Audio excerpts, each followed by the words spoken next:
Hi అండి, అందరికీ నమస్తే. రోజు ఇట్లాగే ఈరోజు కూడా మనం కొన్ని వార్తల గురించి అయితే తెలుసుకుందాం. అందులో సీఎం చంద్రబాబు నాయుడు గారు విదేశీ విద్యను మళ్ళీ ప్రారంభిస్తానని ఆయన తాడికొండలో జరిగిన ఒక మీటింగ్లో అయితే ఆయన ప్రస్తావించారు. అక్కడ పర్యటిస్తూ దానికి సంబంధించిన వివరాలు మనం ఈ వీడియోలో పూర్తిగా తెలుసుకుందాం. ఆయన ఏం మాట్లాడారు ఏంటి అనేది. అంతకంటే ముందు మనం ఎప్పట్లాగే మన ఛానల్ మొదటిసారిగా చూస్తున్న వాళ్ళు ఛానల్ సబ్స్క్రైబ్ చేసుకోండి.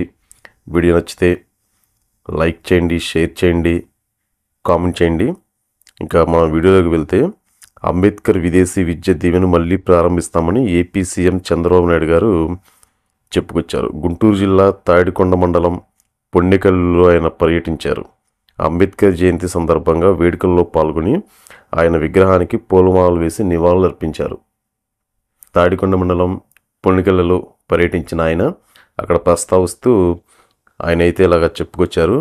కుల వివక్షకు వ్యతిరేకంగా అంబేద్కర్ పోరాడారని, రాజ్యాంగంలో హక్కులను అంబేద్కర్ పొందుపరిచారు, దళితులకు తెలుగుదేశం పార్టీ ఎప్పుడూ అండగా ఉంటుందని, ఎస్సీ వర్గానికి చెందిన వ్యక్తిని లోక్సభ స్పీకర్గా చేసిన పార్టీ టీడీపీ అని, దళితుల హక్కులు కాపాడటానికి ఆదేశాలు ఇచ్చాం, సొంతూరులోనే బంగారు భవిష్యత్తు ఉందని యువత ప్రస్తుతం భావిస్తున్నారు, పేదలకు అండగా ఉంటానని అందరికీ హామీ ఇస్తున్నా, ప్రతిష్టాత్మక వర్సిటీలు అమరావతికి తరలి వస్తున్నాయి, సబ్ ప్లాన్ ద్వారా దళితుల అభివృద్ధి కృషి చేస్తాం, రెసిడెన్షియల్ స్కూల్లో మెరుగైన భోజనం, నాణ్యమైన విద్యను అందిస్తున్నాం, దళితులకు 200 యూనిట్ల వరకు ఉచిత విద్యుత్ ఇస్తున్నాం, వారికి 8 లక్షల ఎకరాలను టీడీపీ ప్రభుత్వం గతంలో పంపిణీ చేసిందని చంద్రబాబు నాయుడు గారు అయితే చెప్పుకొచ్చారు.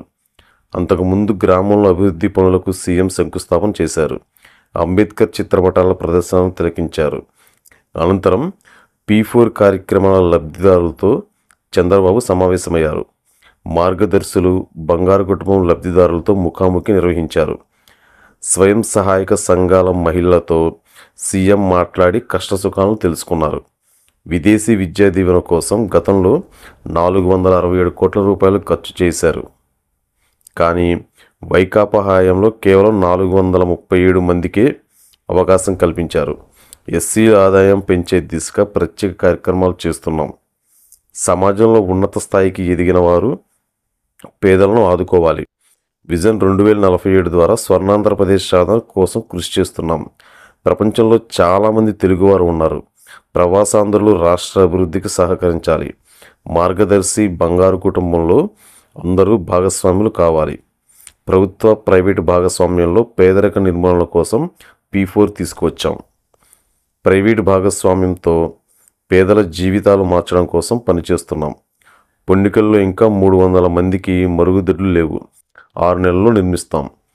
తాగునీటి సమస్య పరిష్కారానికి చర్యలు తీసుకుంటామని చంద్రబాబు నాయుడు గారు ఈరోజు అక్కడ జరిగిన కార్యక్రమంలో మాట్లాడుతూ ఇవన్నీ అయితే అని చెప్పుకొచ్చారు.